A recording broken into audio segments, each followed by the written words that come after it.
Selamat pagi dan salam sejahtera bagi kita semua. Yang saya hormati Bapak Surung Simatupang selaku dosen pengampu mata kuliah Lembaga Keuangan Non-Bank.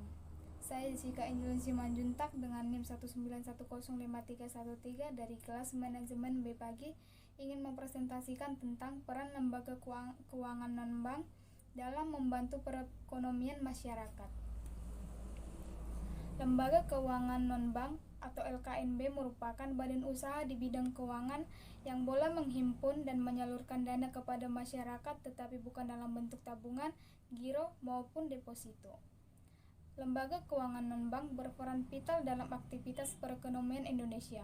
Pasalnya, peran strategi ini diyakini mampu menghimpun dan menyalurkan dana masyarakat secara efektif dan efisien menuju peningkatan taraf hidup masyarakat. LKNB sendiri memiliki peran untuk membantu di dunia usaha meningkatkan produktivitas barang dan jasa. Selain itu, memperlancar distribusi barang dan mendorong terbukanya lapangan pekerjaan. Ciri-ciri lembaga keuangan non-bank. Yang pertama, melayani jasa keuangan yang sama dengan bank, kecuali menjalankan lalu lintas pembayaran di masyarakat. Yang kedua, tidak tunduk pada peraturan perbankan dan pengawasan sekarang dilakukan oleh otoritas dilakukan oleh OJK sama dengan bank. Contoh seperti bank investasi, pemberi pinjaman, hipotek, dana pasar uang, perusahaan asuransi, dana lindungi nilai, dan ekuitas swasta dan pemberi pinjaman P2P.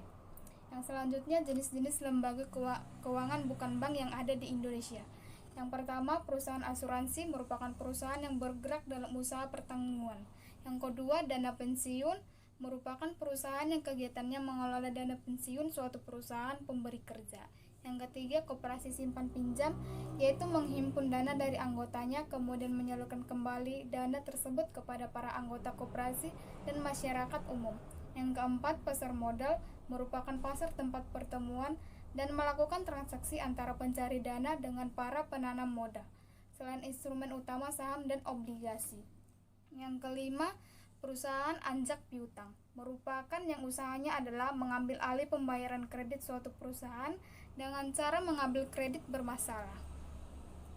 Yang ketujuh, perusahaan modal ventura merupakan pembiayaan oleh perusahaan yang usahanya mengandung risiko tinggi. Yang kedelapan, perusahaan pegadaian merupakan lembaga keuangan yang menyediakan fasilitas pinjaman dengan jaminan tertentu.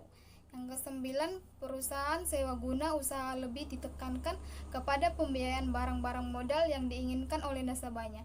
Yang kesembilan, perusahaan kartu kredit. Yang kesepuluh, pasar uang, yaitu tempat memperoleh dana dan investasi dana. Yang kesebelas, perusahaan pembiayaan infrastruktur. Yang selanjutnya, manfaat lembaga keuangan bukan bank. Yang pertama, pegadaian memberikan manfaat bagi masyarakat yang memerlukan dana aktual liquid.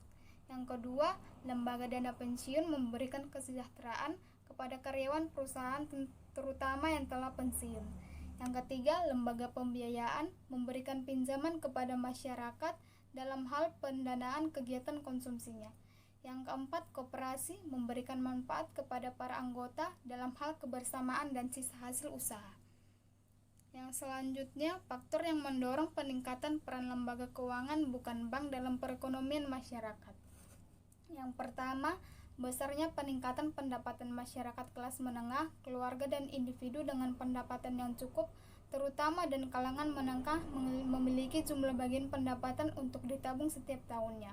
Lembaga keuangan menyediakan sarana yang menguntungkan untuk tabungan mereka. Yang kedua, pesatnya perkembangan industri dan teknologi.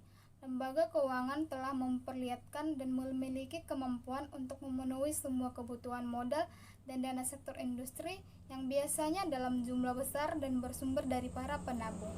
Yang ketiga, besarnya dominasi instrumen keuangan menyebabkan sulitnya penabung kecil memperoleh akses. Ada beberapa jenis surat berharap yang menarik dan pinjaman di pasar uang tidak dapat dimasukkan atau diperbolehkan penabung kecil akibat denominasinya yang demikian besar. Namun demikian, dengan menghimpun dana dan banyak penabung, lembaga keuangan dapat memberikan kesempatan bagi para penabung kecil untuk memperoleh instrumen keuangan yang menarik tersebut. Dan yang terakhir, skala ekonomi dan ruang lingkup. dalam produk dan distribusi jasa-jasa keuangan dengan mengkombinasikan sumber-sumber dalam memproduksi berbagai jenis jasa keuangan dalam jumlah besar, maka biaya jasa per unit dapat ditekankan serendah mungkin, yang memberi lembaga keuangan suatu keunggulan kompetitif atau competitive advantage terhadap pihak-pihak lain yang menawarkan jasa keuangan. Contoh peran lembaga keuangan non-bank dalam mendukung sektor pertanian. Permasalahan yang sering muncul dalam pengembangan industri keuangan non-bank meliputi akses terhadap jasa keuangan non-bank, tingkat pemahaman produk dan daya beli masyarakat, keragaman produk dan kebutuhan masyarakat, serta kepuasan perlindungan konsumen atau nasabah atas penggunaan produk keuangan non-bank tersebut. Di bidang asuransi, pemerintah telah memperkenalkan produk asuransi pertanian. Sedangkan permasalahan yang ada dalam produk asuransi pertanian adalah karena premi asuransi dianggap sebagai komponen biaya yang membebani petani dan belum dilihat sebagai sarana yang dapat melindungi petani dari kerugian akibat kegagalan panen. Urgensi produk asuransi masuk dalam sektor pertanian karena kegiatan di sektor pertanian dihadapkan pada risiko ketidakpastian yang besar. Ancaman kegagalan panen sering menghantui para petani, yang disebabkan oleh faktor alam seperti bencana banjir bandang, kekeringan, perubahan iklim global atau serangan hama dan penyakit, serta risiko ketidakpastian pasar. Petani sering menjadi korban akibat ketidakpastian ini, menyebabkan banyak petani yang beralih sebagai buruh migran di kota-kota besar. Dan yang terakhir, oleh karena itu, manfaat bagi petani mengikuti asuransi pertanian adalah: yang pertama, melindungi petani dari sisi finansial